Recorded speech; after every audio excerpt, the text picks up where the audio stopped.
Hey everybody, welcome back to another one of Samson's Saturday mailbag episodes type things. Not every episode is a mailbag, and this one isn't either.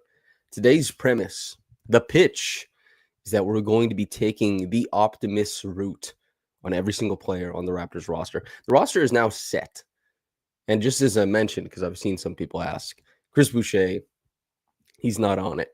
He will find NBA money elsewhere in the league, I assume. But today's mission is that we're going to try and discuss every player in an optimistic view. Of course, not everything weaves together. It's not possible for everyone to be optimistic about everything all the time. It's not possible, let's say, for Jacoby and Gradey to have their full optimistic outcome with RJ and Alijah Martin and IQ and everyone getting the most out of everything, right? There's a little bit of that. So we're going to be talking about it in a vacuum, basically, why these guys are set up to have good seasons. It's not going to happen all at once. It never does. And not even necessarily because these guys are in competition with one another, but not every season is going to be your best. It's just the way it shakes out. This will be timestamped for the people who are coming to this later. This, of course, will not be timestamped for the people who are listening live. Thank you for tuning in. Make sure to like, comment, subscribe. It helps the channel. It helps me out.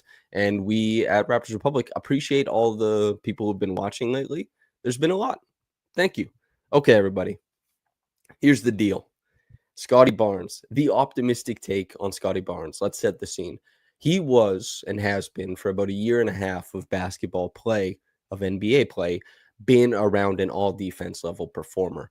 If he keeps that up over the course of a season and does it on a team that's winning games, even anywhere from like 38 wins and above, he will be in contention for an all defense selection.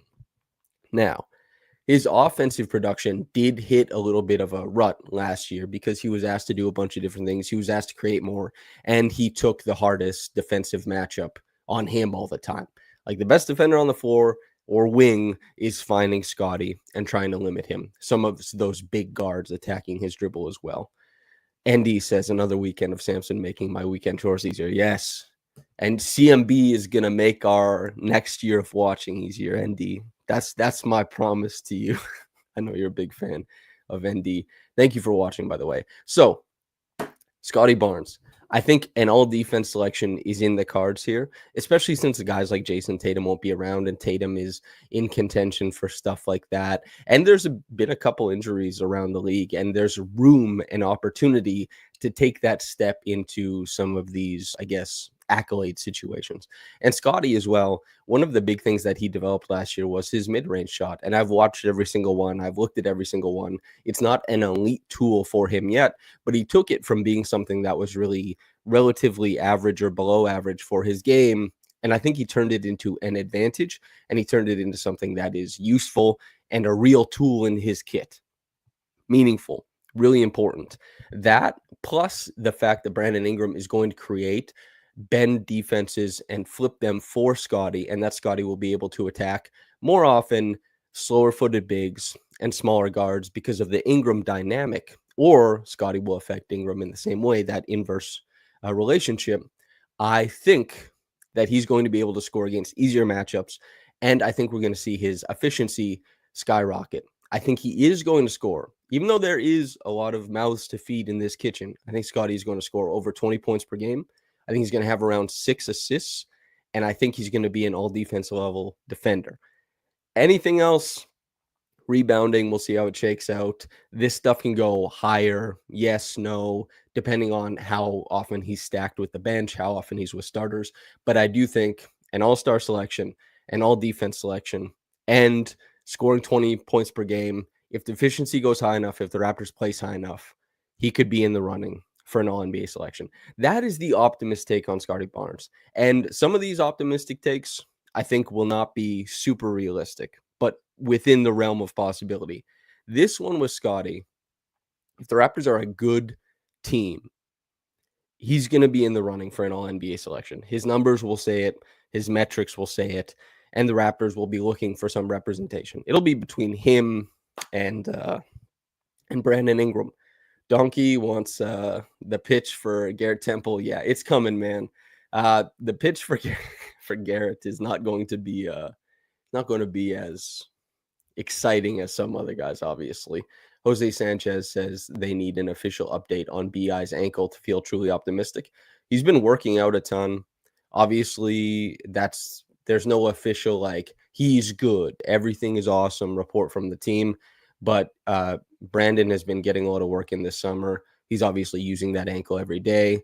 He had a ton of time off. He has a ton of time to rehab. He has a ton of time to find himself in his comfort level with that ankle. So just because he's wearing a brace doesn't mean anything bad. I don't think that lots of players wear braces, and it's just a preventative measure, right? So I don't think it means anything like. And Brandon Ingram has become less reliant on his burst and that kind of stuff over the course of his career. Anyway, he's a player who has. Obviously, finesse is a huge part of his game. And as he joins the Raptors, you want driving to be a larger part of his game because it started to move away from that and get more into these long jumpers. You want him cutting. You want him attacking closeouts. You want him taking a step and finishing at the bucket because he's such a talented finisher, all that stuff. And I don't think the ankle should prevent him from doing so. Now, with that said, big number 3 on the Raptors roster, Brandon Ingram. There is a chance if the Raptors pop off that they can have 2 all-star selections on this team. Now, I don't think it's realistic, really, given the context of the team. Like RJ Barrett, he scored really well last year. He scored really well within the context. He gave the Raptors a lot of offensive punch that they didn't have elsewhere. He took a leap in his playmaking, but that avenue to that many possessions probably isn't there this year because of a guy like Brandon Ingram, because of a guy like Scottie Barnes. I think Ingram, he's the second all-star, and I think that makes sense for most people if the Raptors were to get 2. Go Scottie, and then slightly below that, Ingram, and then a pretty big jump between like IQ and RJ, those guys kind of taking that next step. Ingram can be an all-star, and I have what I think is a great video essay on Brandon Ingram, why he should be able to return to all-star status with the Toronto Raptors. And largely it is because the Raptors are a team that they ask the structure of the offense to do a lot of work in helping the players and creating looks. The Raptors are a team that created a lot of looks at the rim. The Raptors are a team that created a lot of corner looks. The Raptors are a team that, per their shot data, per where they take their shots on the floor, they did a really good job of creating those looks. They just didn't have the requisite talent to dominate those looks. Guys like Jacoby and Gradey, both of them struggle immensely at the rim over the season. Scottie Barnes doesn't perform as well at the rim because it's less catch and go and more dribble and go. He's more overextended to finish, right? RJ has a down season finishing relative to last season.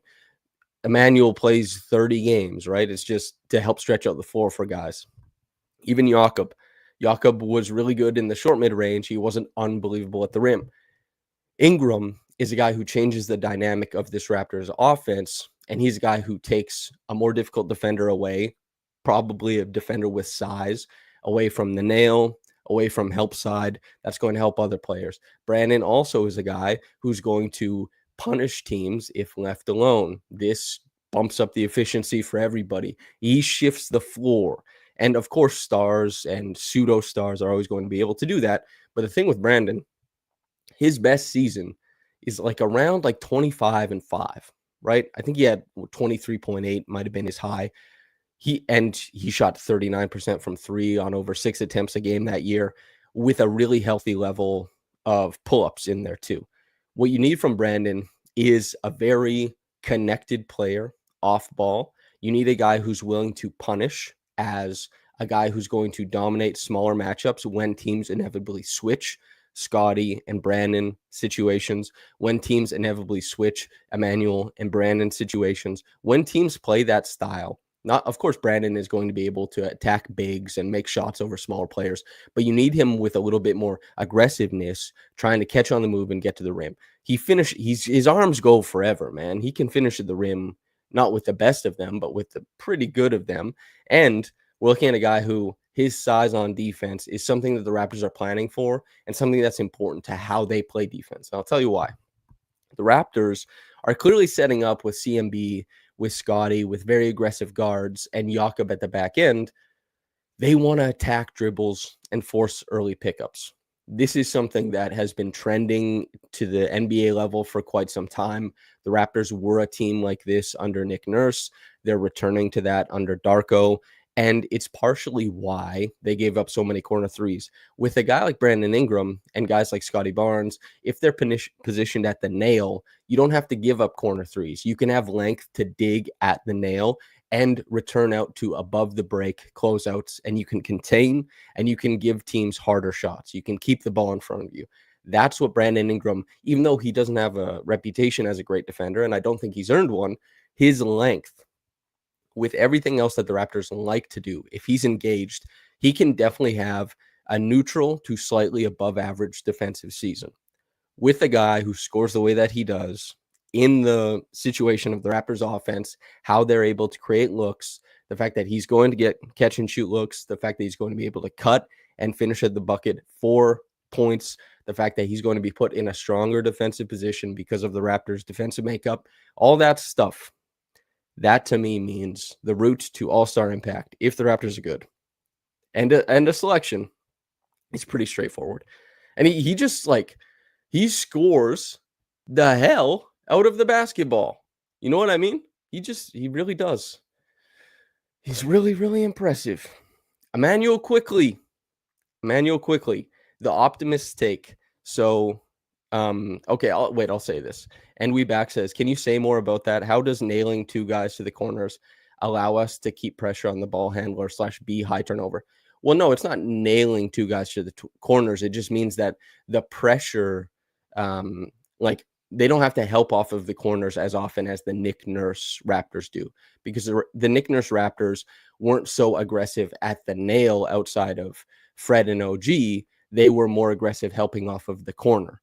And the Raptors are a team that is not set up to be super aggressive helping off of the corner, but instead helping more often at the nail.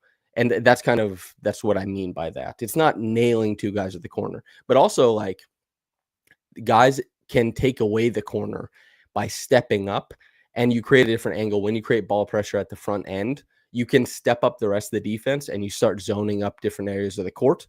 And then that's how you're going to handle that. Immanuel Quickley.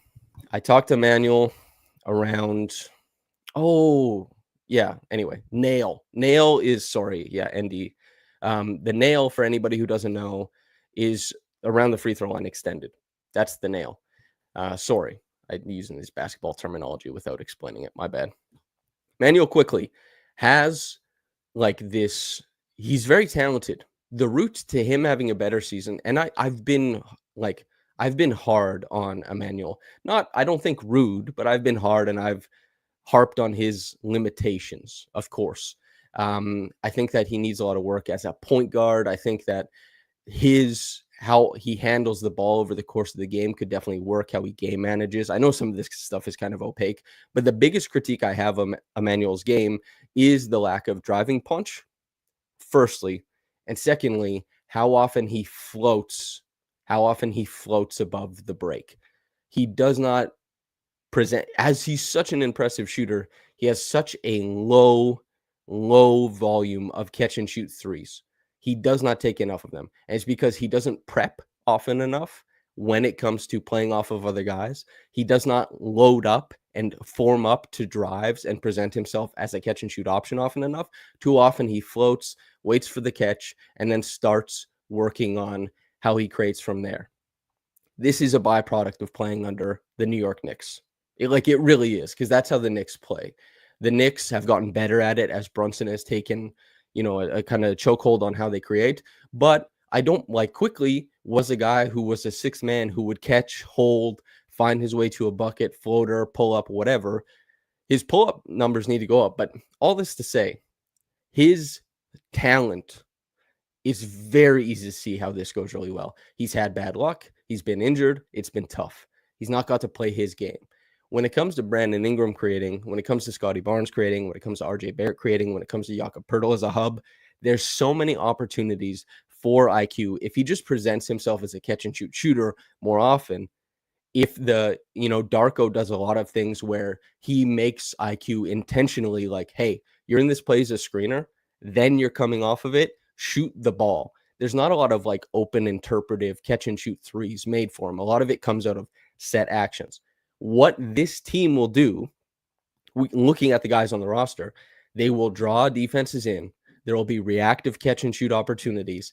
And all IQ has to do, given that he's such a talented shooter, is be intentional and work hard to get himself in a position and hit threes.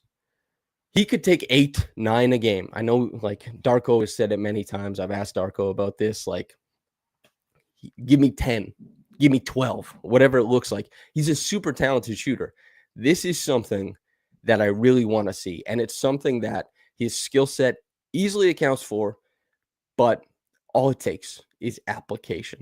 If he applies himself in that way, he's going to hit a lot of threes. He's going to bend defenses. He's going to benefit his teammates by so much. And on top of that, when he has the ball, he has the requisite skill to run a strong pick and roll, to just be a guy who you hand him the ball, the Raptors space things out properly. He gets to run it with Jakob Poeltl, who's one of the best roll bigs in the league. You can have a really strong pick and roll. You can have a really strong off-ball situation with him.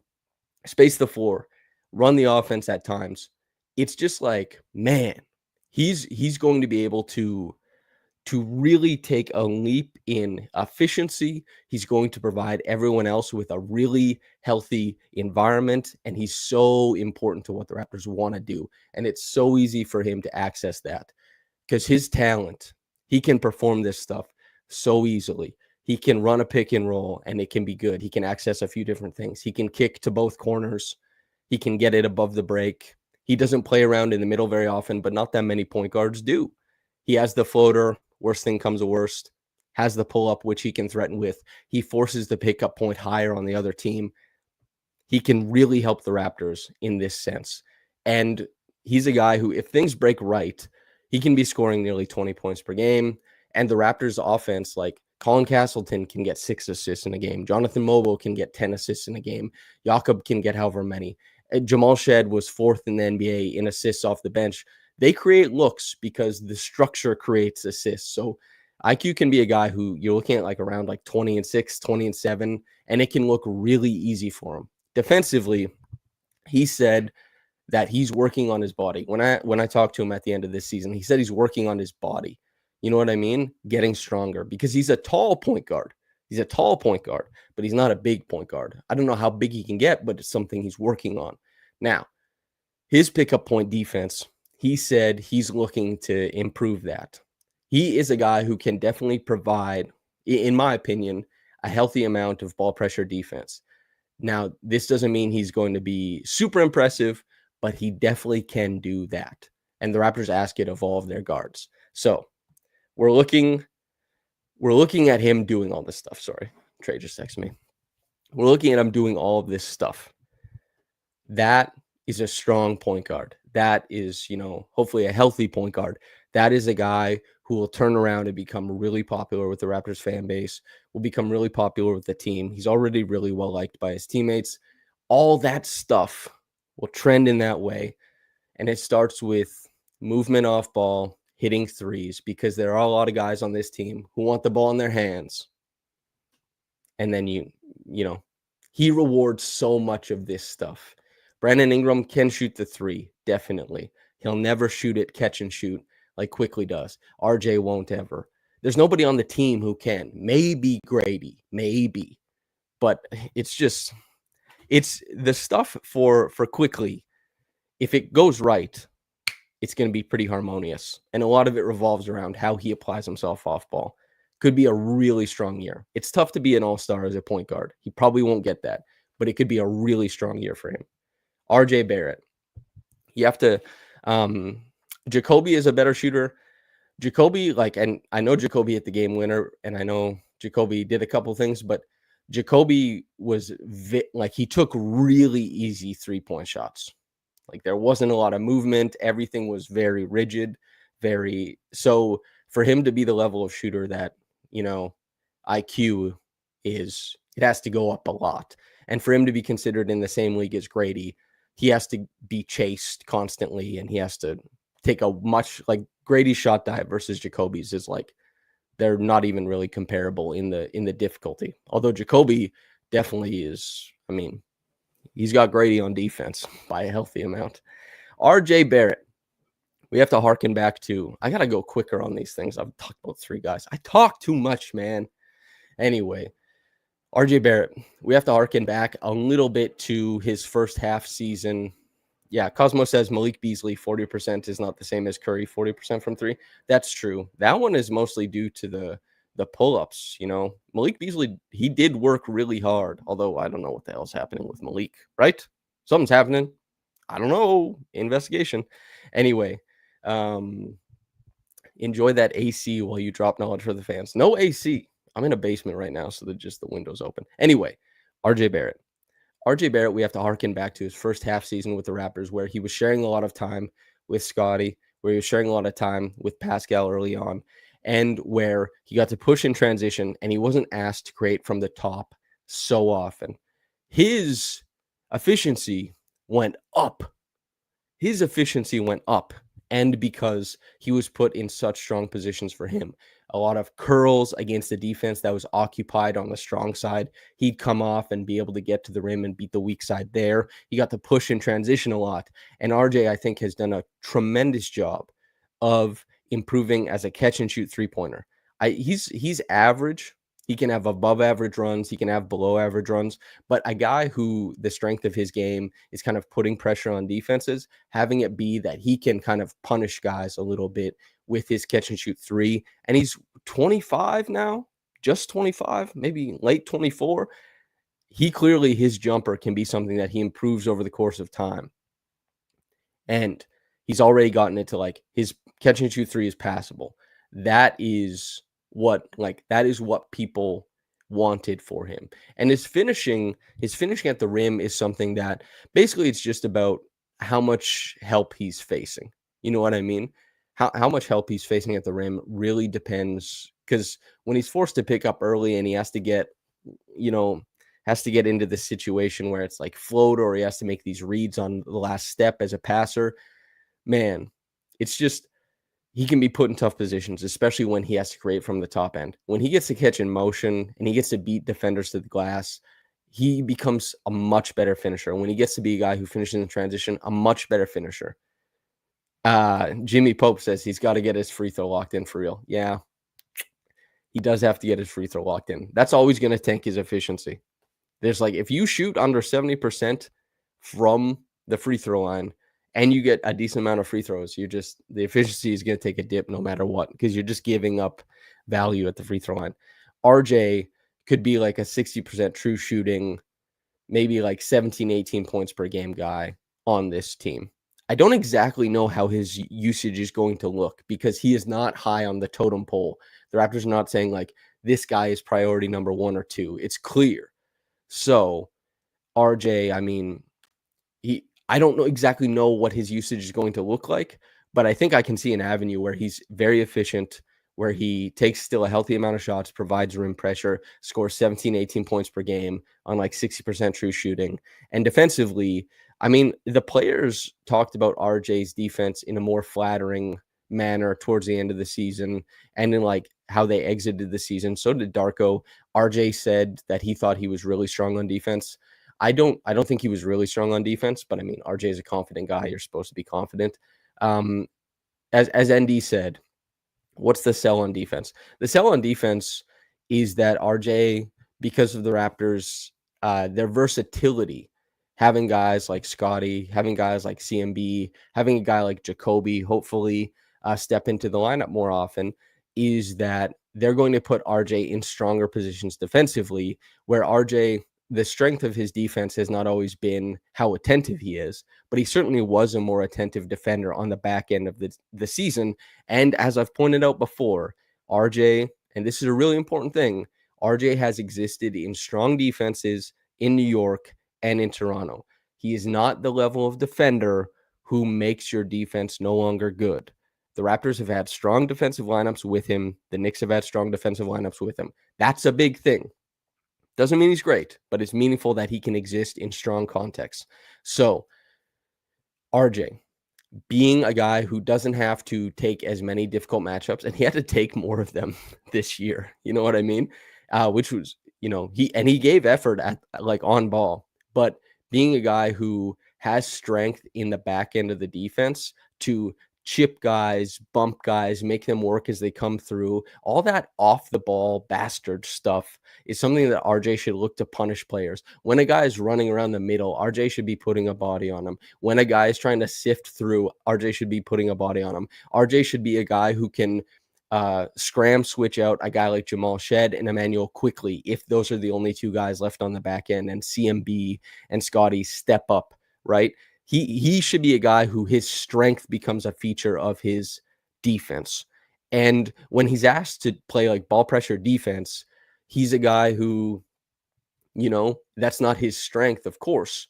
But if he's asked to exist in the side of the defense and kind of can rough up and play and let his strength be something in pinch post actions against other players, be a guy who can, tag aggressively, be a guy who's really engaged, I think the route to be him being a neutral there is really, it's a real avenue. And Tyler G says, why does RJ get knocked so bad? He's a bucket getter and takes it to the rim.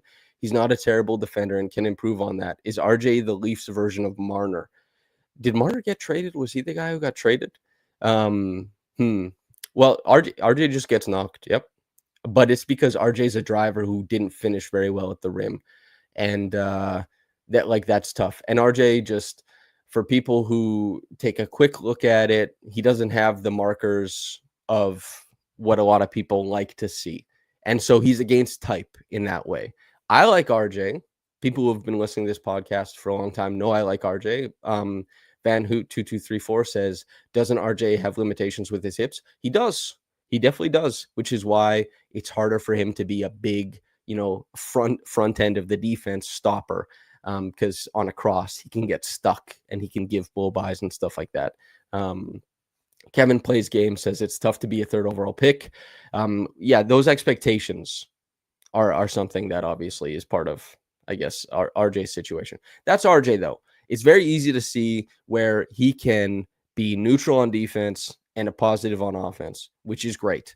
And given the volume and the type of player he is, if he hits both of those things, he's a type of player who should not only be really attractive to the Raptors and what he can provide, but would be really attractive to a bunch of teams around the league. Because a lot of guys are like in that archetype or role that they can't step out of. And RJ is a very unique player, and he's not reached the level of efficiency to justify like his uniqueness. People look at him and think like empty calories. If he gives you more calories, there's a little bit more bark on that bite on that bark, whatever the hell. Anyway, if that happens, RJ becomes a very interesting player. That's the RJ. I'm yapping, man. We're full yap. Okay. I'm going to put in the chat whether you guys want me to talk about Jacoby or Gradey next. I'm going to have a little drink of coffee. We'll see how that goes for myself. There's all this talking, man. All this talking. Van Hoot 2234 says, you don't get what you deserve, only what you have the leverage to negotiate. That's such a great, I don't know if Jalen Rose got that from somewhere, but he's always ascribed it to himself. What a line. Wow, this is a really healthy mix of, we have one, okay, there is 3 Jacobys, 3 Grady's, and okay, there's 4th, okay, we're talking Gradey. All right. Abu says that Gradey next. I think he's the most boom/bust on the roster. Coco says Jacoby, please. Cosmo says Jacoby. Okay, we're talking Gradey. Okay, we'll talk Gradey. I really like both these guys. The boomer bust thing is a really interesting aspect of Gradey because Gradey, number 1 on the roster, his number, not anything else. Gradey is extremely talented. Extremely talented. He has the shot-making capabilities of a very high-level pick. Why he fell to the Raptors was because teams were concerned about the physicality and the conditioning. I've talked about this before, but Gradey's conditioning and struggling with physicality showed up in other teams' draft workouts. That's why he fell to the Raptors. The Raptors looked at Grady's talent, which is really high level. You watch him play, he does a lot of things on the floor that you're just like, wow. And you watch him play and you look at how teams guard him. They face guard him. They send a lot of attention his way. They really care about Gradey. And so even if he's not making shots, even if he's not doing anything, he drags the defense out.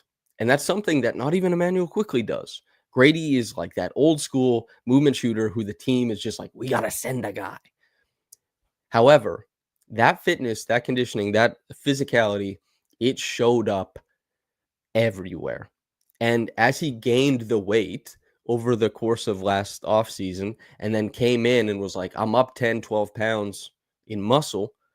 And then I was standing there training camp, and then everybody started joking about it, like, I don't know, it's probably 5, and they say that players lie about this stuff. Gradey started off the season gangbusters, man. He was unbelievable. Mike Brown just got hired. I love talking to Mike Brown. Last time I talked to Mike Brown before he got fired, he was saying like, well, I think Gradey is probably first if we're looking at who's the most improved player right now. And then Gradey gave him 30, right? Is that the game he got 30? Anyway, Mike Brown. But Gradey lost weight. His conditioning struggled. And he got killed on defense over the back end of the year. And his offense fell off a cliff. Why? Because he's in a boxing match or jiu-jitsu match. Every single time he walks up the court, guys, to just come off of one screen, Gradey has to fight 80% harder than every other player on the roster because other teams really care. Other teams really care. I'm just saying why he struggled. I've said this before. Trey and I talked about it. I'll be reiterating here. Gradey, if he gets his body right, is so talented. If he has the core strength, his movement shooting as a 2-motion shooter will pop off like crazy. If he has the conditioning, he at the start of last season was the guy who he was using more screens than any other player in the NBA. He was one of the highest miles traveled players in the NBA. And his shot, the level of how many shots he took that were contested, was one of the highest in the NBA. And he still had a start where he was like 60% true shooting. He also, over the first like third of the season, was one of the best drivers from his draft class. I have a video essay on that because he loves contact. Despite his limitations, he'll throw himself at the rim. He provides so much punch and dynamism to an offense. If he has the conditioning and the physicality and a 3-point shot, he shot 46%, I believe, on his spot-up threes last year. That's not catch and shoot. Because catch and shoot can include him sprinting 18 miles an hour, coming off of a screen, catching, fading, and trying, and like that's tough. But his standstill, spot-up threes, he shot 46%. When it's calm and all he has to do is take a 3, he was unbelievable. Cosmo says 2-motion shot has me worried for Gradey's 3-point shooting. It's harder to achieve, certainly. But it also means Gradey is a tremendous mid-range shooter. And he's a tremendous free throw shooter, you know? There's stuff like Josh and I broke this down in his rookie season that the 2-motion shot, there's more points of failure in his shot. It makes him more streaky probably. But Gradey, when he's on, he's really great offensively. No ifs, ands, or buts. Just really great offensively. Like his offense, he could be like a all-star, pseudo-all-star level impact offense guy. But the defense, if his strength sits there, and it's the same story with RJ, although RJ is much better defensively than Gradey. If Gradey gets put in safer positions on defense, if his 6'8" frame is more so a guy who gets to tune in and play off of off-ball stuff and be a guy who zones up the weak side and be a guy who tags and a guy who is getting in as help at the nail or all that kind of stuff, that's where Gradey can be helped a lot. But he has to be stronger. He has to have conditioning.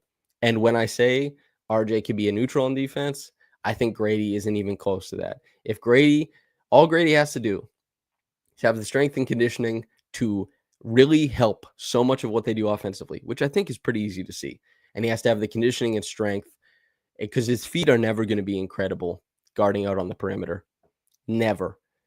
So Gradey, if he gets everything right and he can just exist on the floor so that he's a positive overall, makes their offense really dynamite and gets protected on defense while also really help, not tanking things, that would be great. I don't know how many possessions he gets on this team. I don't know exactly how he's going to be utilized, but he can be truly, truly great offensively.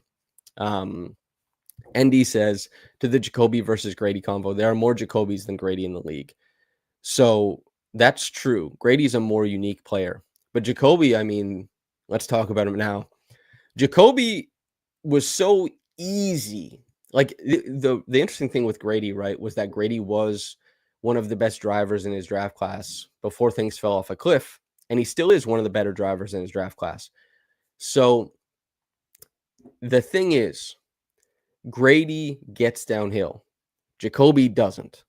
Jakobi does not get downhill. Jakobi does not register blow-bys. Jakobi does not get in the lane very often. Jakobi, when he attacks a closeout, rarely gets to the rim. More often, he gets to the middle of the floor and has to take a fadeaway. It's a good skill for him to have the fadeaway, but you're attacking a closeout. What does everybody want to see? An attempt at a rim. Now, the thing about Jakobi is that he was one of the best per synergy isolation defenders in the NBA. One of the best. He was also one of the worst pick and roll ball handler defenders in the NBA. This is paradoxical, maybe. He struggled with screens, and it was actually one of the things he talked about was that his welcome to the NBA moment was when the Pacers ran 77 skip, which is a play that the Raptors stole from the Pacers. But the Pacers also stole the Raptors' zone buster and ran it in the finals and ran it against the Cavs and all this stuff. So Jakobi got caught on screens trying to chase Tyrese Haliburton, and Jakobi always struggled with screens. But some of that will be helped by playing with guys like Scottie and CMB and Jakob more often. Jakobi has real upside as a defender. And like as ND said, Gradey is probably more unique than Jakobi. But Jakobi is absolutely essential. He's absolutely essential. His archetype is so important to the NBA because not a lot of point guards guard very well. It's just is what it is. Immanuel Quickley had a reputation coming out of New York that it probably wasn't as real as the New York media made it out to be. And so Immanuel Quickley is also a guy who's better off ball. Jakobi is profiling as a guy who will run out in transition, will and can defend the point guard on the other team. You know what I mean? And can hit open threes. And we'll see, because at Baylor, he was really dynamic and could get downhill all the time, had that free throw rate, drove a lot. If Jakobi is a guy who works on his handle, which is rather limited right now, who knows what his upside could be. But as it happens right now, Jakobi has such an easy path to being a guy who hits open threes, cuts off of motion, like as a guy who finishes at the bucket, runs in transition, and plays great defense. Every team needs that guy, and especially in the backcourt. He can guard point guards. He can guard point guards. And we back says an actual point of attack defender on my Raptors. Exactly. That's why Jakobi is so exciting. And that's why, as a guy who was super excited about Gradey when he got drafted, and is still excited about Gradey, but there's criticisms to be had. Jakobi has leveled himself to like this. I have the same excitement for both of these players. And Jakobi was more Trey's guy than my guy in the draft last year. I watched Jakobi. I was like, I like him. I liked Tristan da Silva for what it's worth. He got picked one pick ahead. Jakobi, he really, really could pop off. And he could be one of those players who teams really like because he just steps into a really needed role and he helps the Raptors do things. And he's absolutely essential to lineups. And that doesn't, it's good to have unique players and to have unique skill sets, but Jakobi is not a super unique skill set yet, but he's an absolutely essential one. So a guy who bangs threes, guards point guards, and can cut off of motion and dunk and he put on weight during the season. That's an incredible indicator to me. Jakobi put on weight during the season. A bunch of muscle. he'll probably hold it next season. Jakobi maybe is one of those guys who's going to put on weight for a while and become kind of like big brolic dude, you know? The possibility is there. Bazooka says Jakobi will be our Aaron Nesmith. I mean, Aaron Nesmith rocks, dude. Jakobi's smaller. Aaron is big. But, I mean, I covered that Pacers championship run. Aaron, obviously, after he sprained his ankle, he didn't have the same impact throughout the rest of the playoffs. But watching Aaron was awesome. And Aaron is another pretty limited self-creator, but a guy who's absolutely essential because of what he provides. Jakobi, he could have a really great season. Who else are we looking at here? I guess we'll say Jakob, right? Jakob Poeltl. I mean, this one is just so easy. They're going to start ending up being a little bit shorter now. Yeah, Jakobi look like Lou Dort. We'll see. Or quickly, Van Hoot says, can Jakobi grow into a better self-creator? He can. Will Lou, I remember on a podcast we did, I like the way he described it. He said that Jakobi clearly has an offensive imagination, which I think is true. His kind of meandering and getting to his spot and hitting a jumper is a nice little thing. There was some possessions out of the pick and roll where he was able to punish a drop with a pull-up three. That kind of stuff will help him a long way. But he has his dribble is very skinny. He doesn't get wide. He doesn't manipulate players with his dribble. And his first step was meh. His last step, pretty good, though. He can pop at the rim for sure. Remember that? I can't remember what team it was against, but he almost had that incredible dunk in the lane. But he's got some pop. But if I were a betting man on Jakobi being like getting to high usage self-creation, and if I were going self-creation Gradey versus self-creation Jakobi, I'd pick Gradey. But if I'm picking defense, I'm picking Jakobi by like a crazy amount. Jakobi, yeah. ND says, I need more dynamic shooting from Jakobi to be moved. The stationary catch and shoot isn't going to cut it in the playoffs. To be fair, Baylor film had great shooting stuff. Yeah, that's the thing, is it was very limited last year. You're right, ND. But the bones of Jakobi's game is pretty dynamic. He was like, how he played in his rookie year was so much different than how he played in Baylor. And that's pretty good to me, is that he can occupy different roles. And it might mean that he'll scale up as he gets more opportunity, which I would love. Yes, we're all talking about Jakob hitting threes. The optimistic take is not that Jakob is hitting threes. The optimistic take for Jakob is that he keeps hitting free throws because he had a good free throw year this past season. The optimistic take is that Jakob is fantastic on defense and is a stalwart rim protector. And here's the biggest thing, and I harp on this. Jakob has been an overrated passer for too long. His turnover percentage is not good enough for the amount of plays he provides with the pass, because there's really not a lot of dynamism to his passing. There is to his screening, but Jakob is a guy who he's on the team for a long time now. I would love to see his passing improve as he's seeing the same routes being run, as he's seeing the same actions being run, that they're running a lot of these concepts, that he can really take a leap as a passer. And also with Brandon Ingram and Scottie Barnes and RJ Barrett, Ingram and Barnes being really high points of contact to throw the ball to that you can pass over the top. Like it's much easier to make the pass in to a cutting Ingram than it is to Jamal Shead, right? Like that catch radius is much bigger. So Jakob, out of those delay actions, out of the dribble handoff stuff, out of the keepers, I think there's a lot of room for him to improve as a floor processor. As a screener, he's unbelievable. So like the floor processor stuff is really what takes him up a level, and being able to pass to Scottie and Ingram. And hopefully to Gradey, who's going to ping off of him like crazy, presumably. Jakob is already one of the best. He's already one of the best pick and roll bigs in the NBA. He just is. He's incredible. His footwork is unbelievable. He'll be able to score to the pick and roll until he's like 37. That slow foot step through that he uses the gather step perfectly on the catch. He transports himself to the rim. He mixes up the timing of help defenders all the time. So good. The push shot is obviously very good for beating teams that are staying at home. It's not like you don't want your whole offense to be that. But Joe Mazzulla came out after a game and was like, he's a bear. he's the most underrated player in the league because Jakob was able to do that kind of stuff. His floor processing is what takes him up a level and what puts him into more so like the top 10 center conversations because his defense is good. If his foot speed stays the same, his defense will be really strong. And if that floor processing goes up, the fact that he's so good at all the other stuff on offense, I mean, easy peasy. ND says Ingram pick and roll pocket to Jakob, then the lob to Scottie crashing from the corner. Sign me up. Yeah. Well, they can also like what they do sometimes is they can short the pick and roll, right? Like if there's going to be teams and shorting the pick and roll is where Jakob would come up from the dunker spot and flash. And what a lot of teams will do is they'll use if Scottie is in the corner and teams want to play off of that or whatever, you can run the pick and roll between like maybe two guards or something.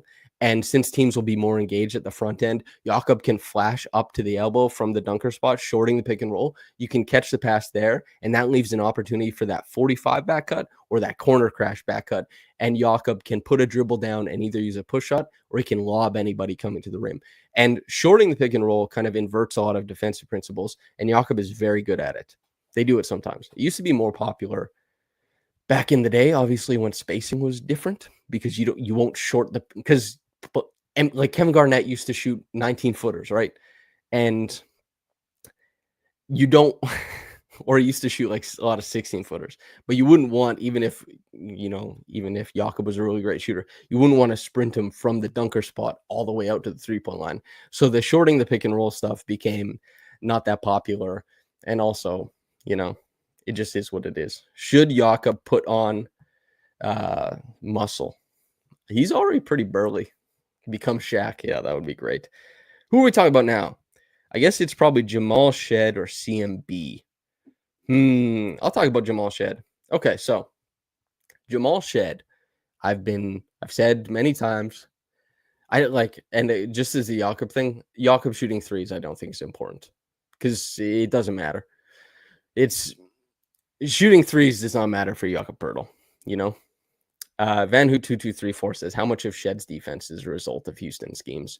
This is a good question.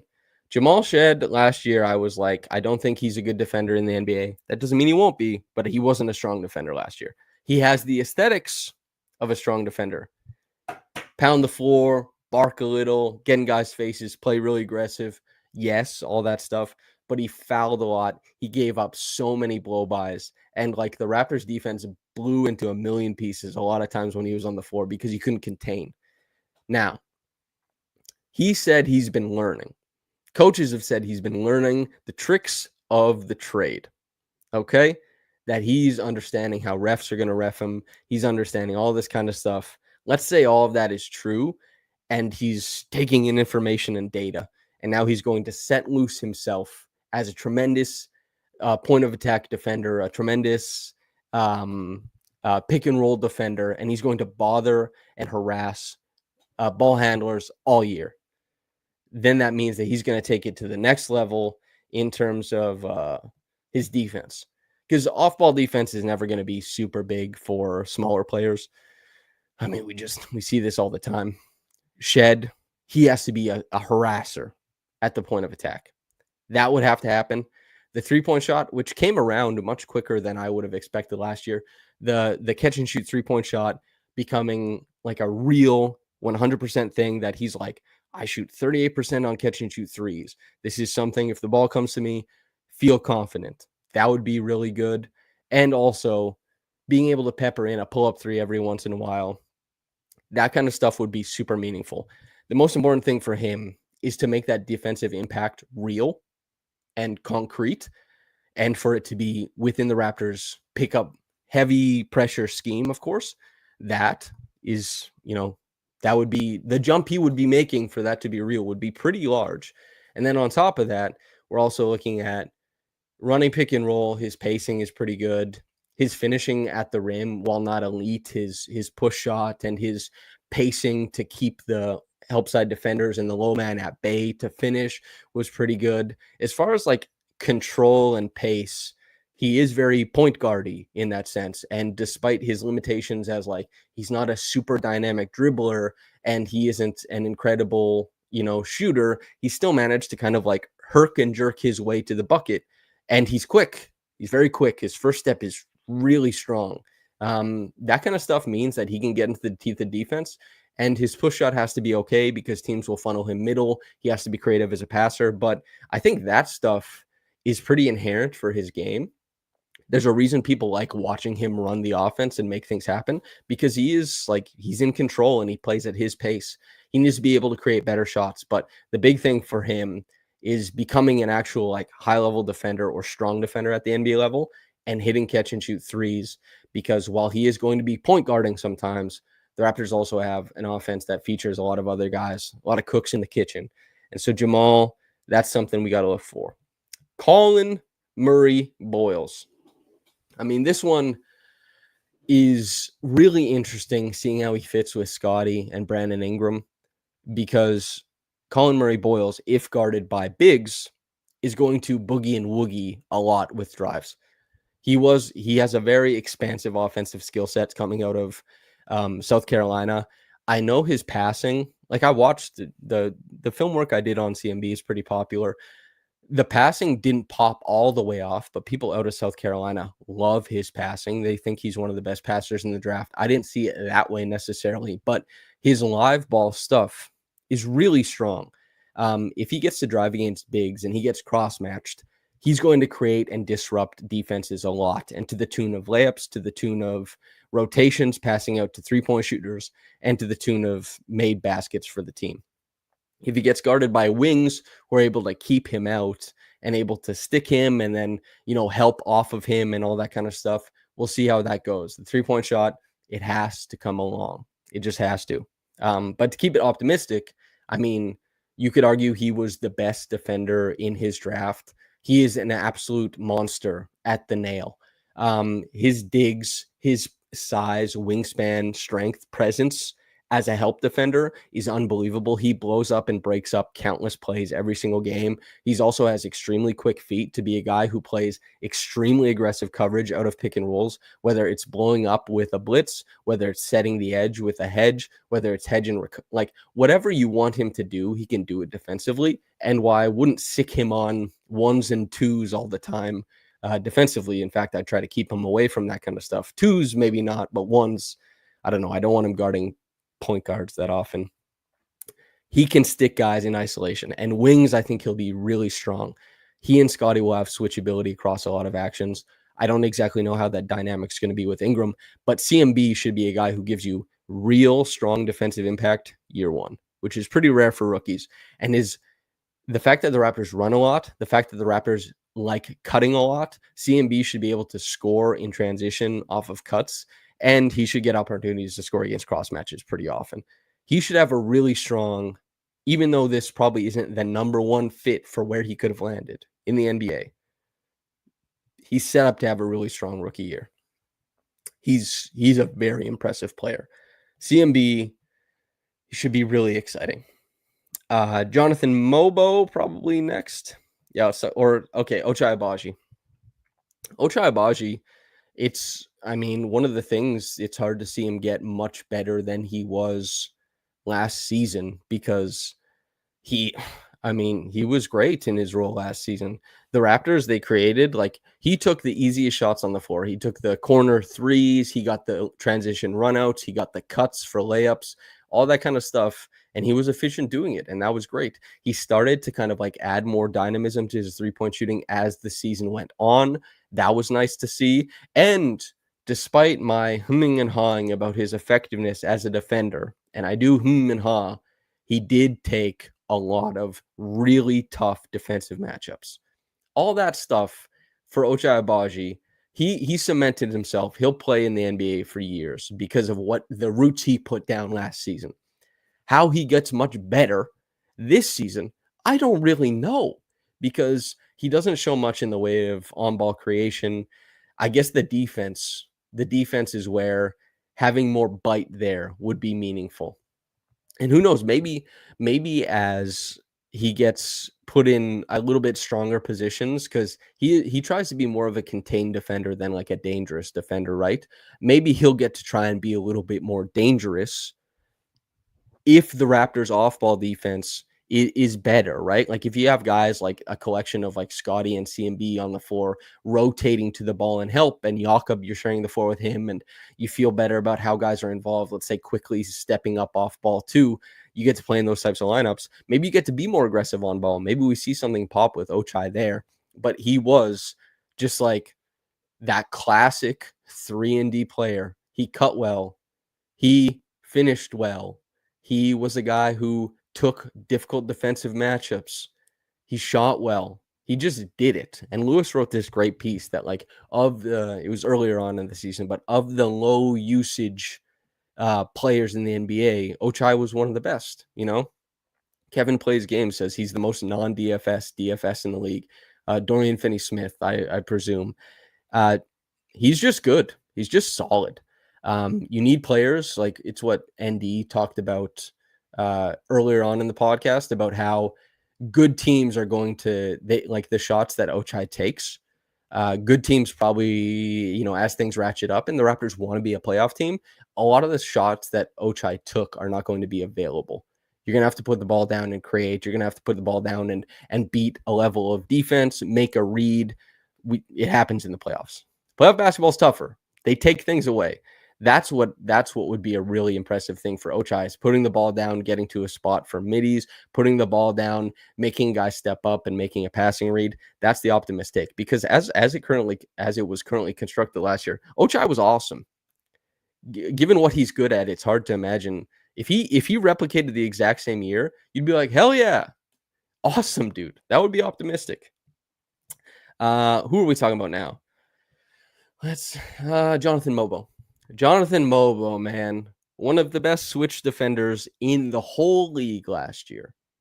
In the whole league, one of the best switch defenders was when I said that Synergy had Jakob Poeltl as one of the worst pick and roll ball handler defenders in the NBA, which there's contextual stuff. It doesn't mean that he's the worst. It's just, a number to look at. Jonathan Mogbo is one of the best. And of the 5 highest volume players, Jonathan Mogbo was just, when you intersect volume and efficiency, he was unbelievable stopping pick and roll ball handlers when he switched and stepped out on them. Jonathan Mogbo was one of the best, in my mind, one of the best switch defenders in the whole league. As a rookie, that's incredible. How he covers space, the room he gives, how he can close space. He slides with guys. He chops feet. He's just damn good at it. Now, a huge thing for him is I wouldn't expect the jump, like corner threes, 38%, sure. But the big thing for him is the push shot and the finishing at the rim. Because the problem last year really was that Mogbo did get into spots because he's quick, because he catches on the move. He makes strong decisions when he's moving ahead with the ball. Finishing at the rim, both hands, layups, push shots, all that kind of stuff. He struggled so much at that. I wouldn't expect a big jump in the jumper. That's a little too optimistic. What is optimistic is thinking that Jonathan Mogbo can help bring himself along to finish the rim, and he can reward some of the shots that guys are creating for him. He's not going to be dynamic offensively, but he is really dynamic defensively. And especially with how the Raptors are building their defense, Jonathan Mogbo should show up pretty big if he can keep himself on the floor on offense. I don't think he keeps himself on the floor in year 2 by being like a dynamite shooter. I think he does it by finishing at the rim. Jonathan Mogbo, finish at the rim, let the rest of your game speak for itself. He can run a lot of the stuff that Jakob runs. He is a great grab and go player in transition. He obviously has a bunch of stuff he can provide defensively. Also improve on the defensive glass a little bit. Maybe that would be good. Okay. Sandro Mamu Keloshvili. Mamu. Okay, but quickly, ND says, do you think CMB threatens Mogbo minutes?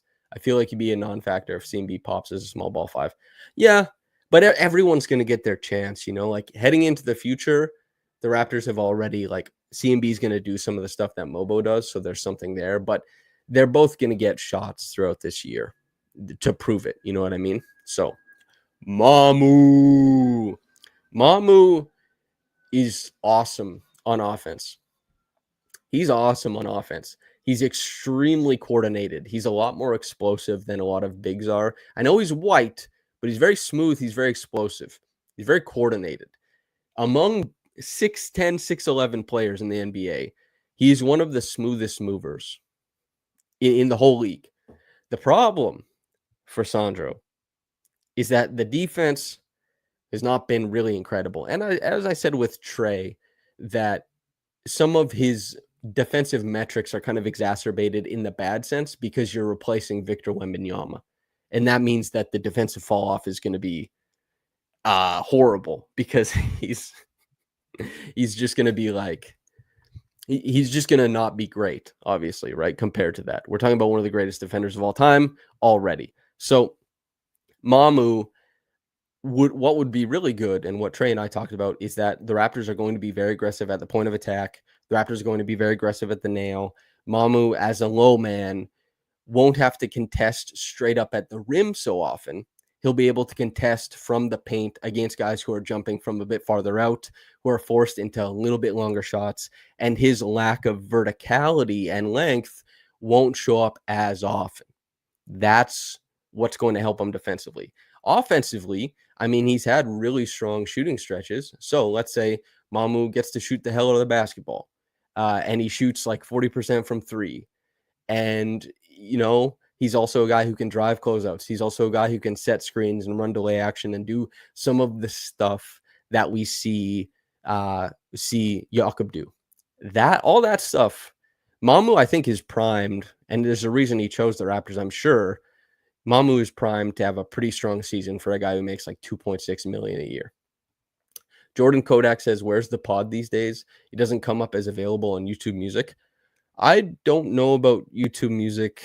I listen to my podcast on Spotify. I've also checked on Apple Podcasts. It's on both of those, so I'm not really sure. We did change podcast platforms or whatever at the end of the season, and then there was a 2-week period where they weren't showing up, but it should all be good now.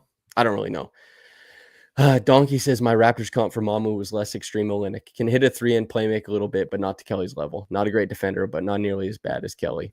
Well, yeah, Kelly also is just, Kelly's a lot smoother offensively than Mamu, because Mamu is more of like a straight line guy, and he's doing like one or two things, whereas Kelly has that pacing, and Kelly's ball handling is much better. It's a really underrated aspect of Kelly. Is like Kelly can like pump, put a guy in jail, crab dribble into the lane, and throw a lob, which is like, whoa, Kelly, what the hell? Kelly always did that kind of stuff. He's a very interesting player for that reason. Okay, who else do we have to talk about? We're getting towards the end here, man. I don't know that much about Chucky Hepburn. I'll be honest with you. I've watched more Alijah Martin since he got drafted, but I still don't know that much. There was a comment that was on the condensed version of mine and Blake and Cody's reaction to Alijah Martin that someone said, watching this made me feel like neither of these guys had seen Elijah play before, which on the longer version of the stream, I was like, okay, I've not seen much. Let's all figure it out together. But like, I literally only saw Elijah in like 3 games on the March Madness run. I didn't know a ton about him, so we've all been learning together. Who should we talk about next? We've talked about Gradey, Mogbo, Ingram, Scottie, Quickley, Barrett, Jacoby, Jakob, Jamal, Ochai, Mamu. Okay, Jamison Battle. Let's go. Shoot the hell out of the 3 ball. Shoot the hell out of the 3 ball, Jamison Battle. And also incorporate more movement looks, because when Jamison caught and was set, he was one of the best shooters I've ever seen in my life. He just wasn't that dynamic a 3-point shooter. But when he caught and he set, because he has that little wrist roll hitch, that if he gets to do that, now watch him in warmups. I just watch him in games. I'm just like, man, when this guy gets to set his feet and gets a little time, I swear he shoots like 65% on set his feet and has time threes. He's unbelievable when it comes to that. Is unbelievable when it comes to that. And more diversity in the types of 3-point shots that he makes, if he can incorporate a little bit of movement. Also, I thought, ND says Jamison Battle needs to buy the Matt Thomas DLC. Yeah, man. Because if Matt Thomas was Jamison's size shooting the ball, he'd still be in the NBA probably. I don't know how old he would be right now. 30 something. Anyway, so Donkey says Martian death beam, point at Earth, fate of the universe on the line, wide open set shot. I want Jamison Battle. Hell yeah, dude. Give me Jamison. He's a hell of a shooter, man. He's so impressive. He's so impressive as a shooter. More diverse shots. Keep helping out on the glass defensively. Be put in stronger positions defensively. Chop those feet, baby. Make it work.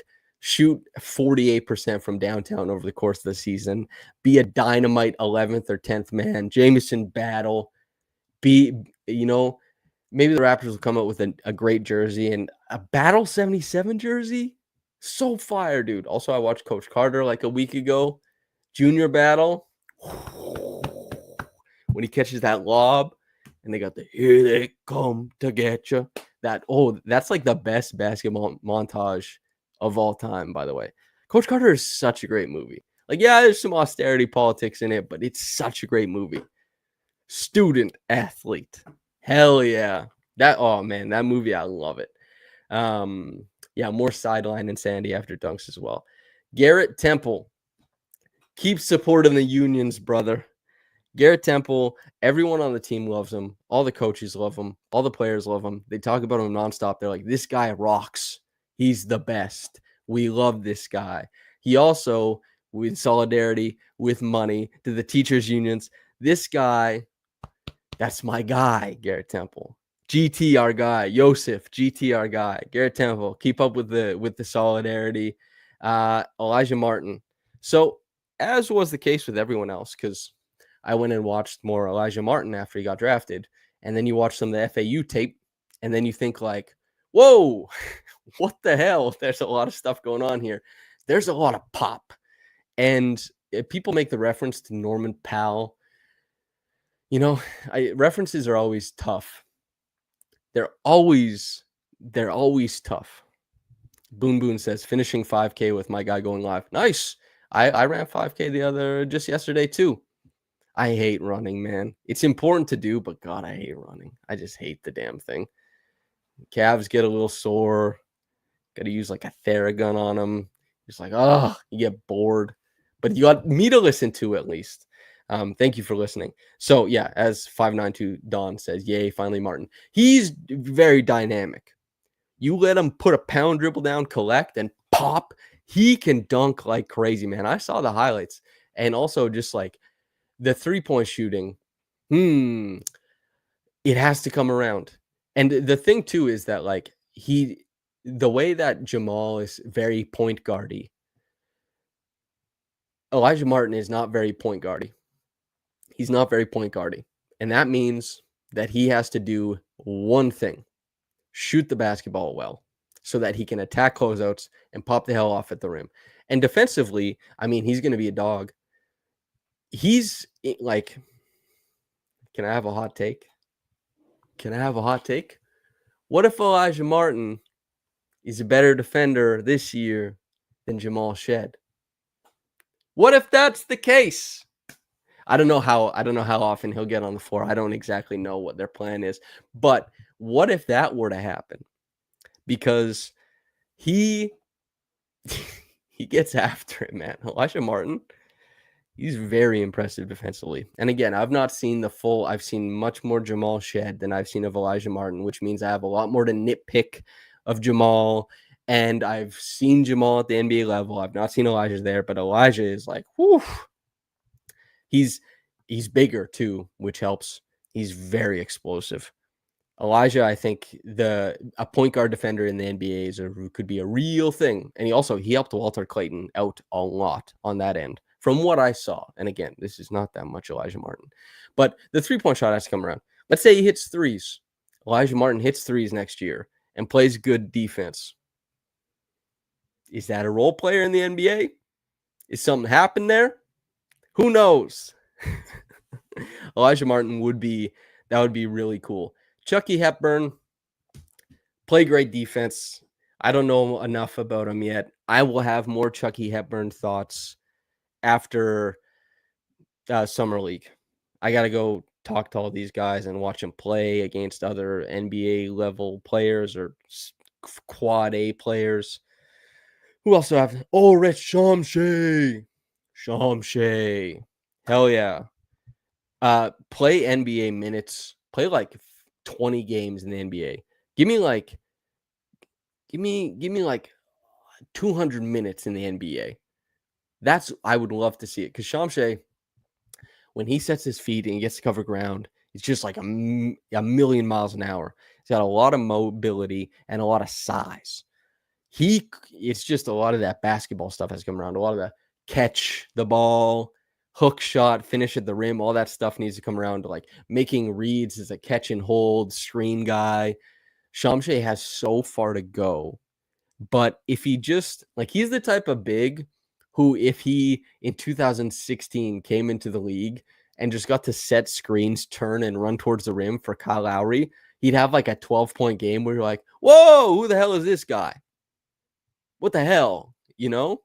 Jamison Battle says, with that injury, you think he'll be that fast still? I think so. He's an MCL. It's a serious injury, but it's not as serious as like an ACL. And also guys have done a really great job of recovering from this stuff. And he's young. I think he'll recover just fine. Chomche, I'm just trying to see NBA minutes. I'm trying to see him catch a couple lobs. I'm trying to see a couple of those big sweeping backside blocks. I want to see all that kind of stuff. Who else needs to be talked about? Is it just Colin Castleton? Colin Castleton? All right, Colin Castleton. I want to see him hit a 3 at the NBA level. Like, I saw Colin Castleton shooting threes in warmups, and I saw him miss a 3 the game before, and I tweeted out, I was like, I think Colin Castleton's going to hit his first NBA 3-point shot tonight. He still hasn't hit it. It was games and games, and I thought, ooh, I'm going to try and call my shot here and see what happens. King of the Castleton, yeah. I want to see him hit a 3. If Colin Castleton is playing on this roster, that's optimistic because I think about the bigs that are on this roster now, right? They signed Mamu. They have Mogbo. CMB is like a forward, not a big. But Chomche, who knows? If Colin Castleton hangs in, he's doing his thing, man. So if he hangs in on the roster, I feel pretty good about it. I'm not talking about Bobby Webster. I'm not talking about Darko. I have to be able to talk about other things this summer, okay, everyone?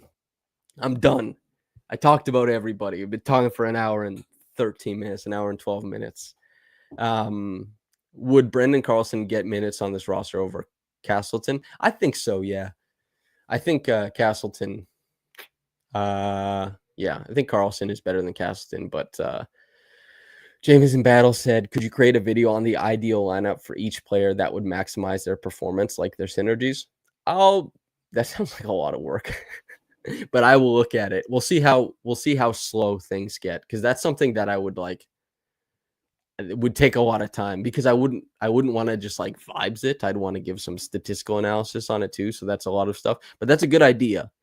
That's like that it'd be a lot of work, but it's in the thought process.